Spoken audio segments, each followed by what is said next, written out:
د پښتو مشهور فلمي اداکار ارباز خان په کار اکسیډنټ کې ډیر زیات زخمی شوی دی او داسې خبرونه هم په سوشل میډیا مخې ته راځي چې هغه مړ شوی دی. که غواړئ چې د ټولو معلوماتو نه خبر شئ چې ټول حقیقت څه دی او په کوم ځای کې اکسیډنټ کړی دی نو ویډیو را سره تر اخره پورې وګورئ. که چېرې تاسو زموږ په چینل کې نوي یئ او زموږ چینل مو نوي سبسکرایب کړی نو مهرباني وکړئ زموږ چینل در سره سبسکرایب کړئ او خواږې ورسره د ټلۍ نشان ووهئ چې داسې معلوماتي ویډیوګانې درته په اسانه در ورسي. سلامونه دوستانو، ارباز خان چې د پښتو فلمونو یو مشهور اداکار دی او هغه په سلګونو فلمونه جوړ کړي دي. د دې سره سره په پښتو، پنجابي او اردو فلمونو کې هم کارونه کړي دي او په هر یو فلم کې ډیره ښکلې اداکاري کړې ده او ډیر مینوال لري او دا ښکاره خبره ده چې هغه په هرې ژبه فلمونو کې ډیر مینوال پیدا کړي دي. ملګرو، د څو ورځو نه په سوشل میډیا یو تصویر وایرل شوی دی چې په دغه تصویر کې لیدل کېږي چې ارباز خان په هسپتال کې پروت دی او په خوا کې ورسره لیکل شوي چې ارباز خان په کار اکسیډنټ کې زخمی شوی دی او ډیر په بد حال هسپتال کې پروت دی. له دې تصویر او د کار اکسیډنټ په وجه یې هغه له ډیرو مینوالو سره د غم اظهار کړی دی، ورته یې د روغ صحت دعاګانې کړي دي. خو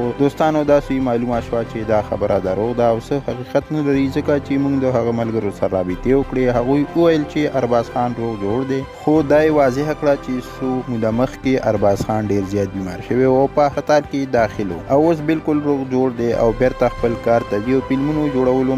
ملګرو، څنګه چې د جهانګیر خان په باره کې ویل کېږي چې جهانګیر خان مړ شوی، خو اوس د ارباز خان په باره کې داسې خبر چلیږي چې ارباز خان هم مړ شوی دی. نو ملګرو، دا خبره بالکل دروغ ده او څه حقیقت نه لري. نو ملګرو، دا او د ارباز خان په باره کې معلومات چې در سره مو شریک کو. امید لرم چې ویډیو به مو خوښه شوي وي. دوستانو، که ویډیو مو خوښه شوي نو لایک او شیر کړئ او چینل د سره ضرور سبسکرایب کړئ. مننه کوم چې ویډیو مو را سره تر اخره پورې وکتله او د بلې ویډیو پورې د الله امان.